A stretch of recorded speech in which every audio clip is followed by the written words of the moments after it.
said, you are treating a highly controversial issue here, a highly controversial theme.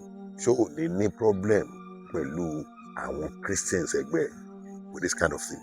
There's a difference between religion and faith. I always say that Christianity is not one of the religions. Christianity itself is not a religion.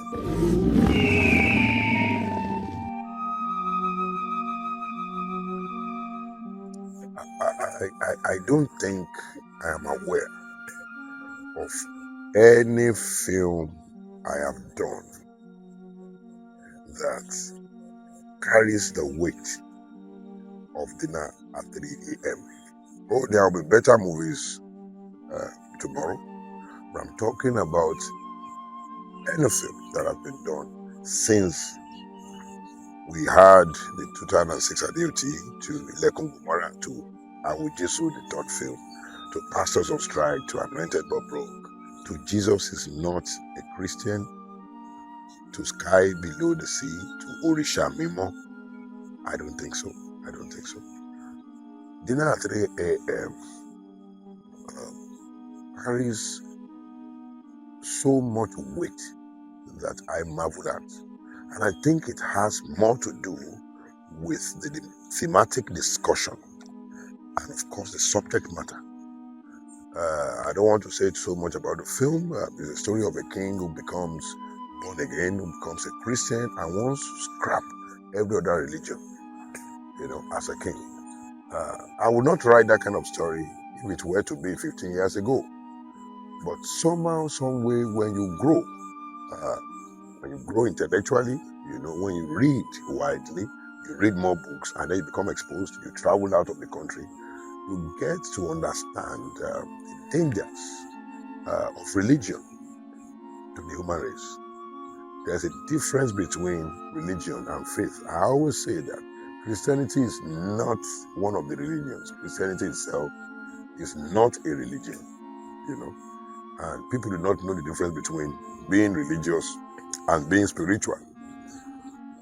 I remember when I sent that script, when I discussed with an actor that this is what we want to do, he asked me a question. He said, you are treating a highly controversial issue here, a highly controversial theme. So they need problem pẹ̀lú àwọn Christians ẹgbẹ́ with this kind of thing.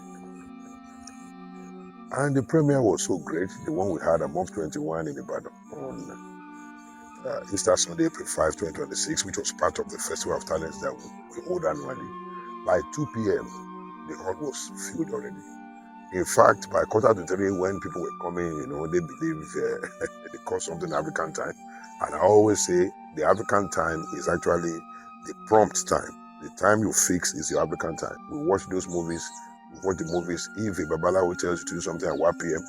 and then you go ahead and do it at 1:01 p.m., you will likely go mad. There is no mercy. So when an African man tells you, come and see me at 1 p.m., 2 p.m., then you must go. That's the real African time. Adding 1 hour to it and calling it African time is an insult to our tradition, is an insult to our culture. That has always been my belief system. While I'm not trying to be Afrocentric, I'm not an Afrocentric person. I believe if you have a meeting at 2 p.m., be there by 2 p.m. You don't start doing it at 3 or 4 p.m. No, that even tells me you lack discipline for whatever reason. If you've been publicizing an event for months and you can't hold the program at the right time, you need to hold it. Then there's a level of discipline in the structure of your event. People were there. And I must appreciate people who like to do better. A lot of people came in, some people bought tickets, they were outside.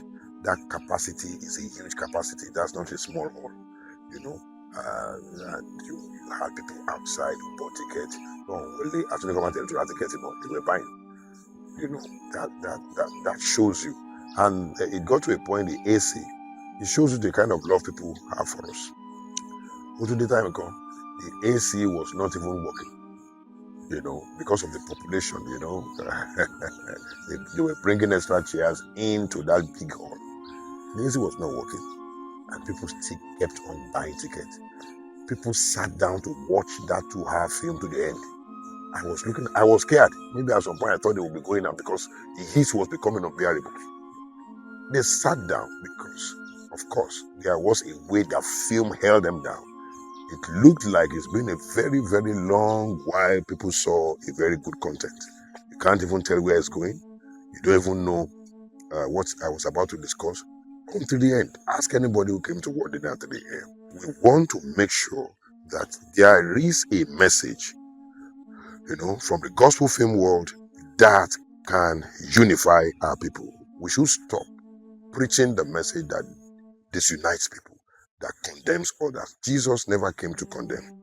Jesus came to rescue. He came to save, and he never condemned anybody. You can't win a soul when you hate them. You can't win a soul when you shoot a film to condemn what they believe in. You must show them love for them to come back to you. And that's what Dinner 3 a.m. is all about.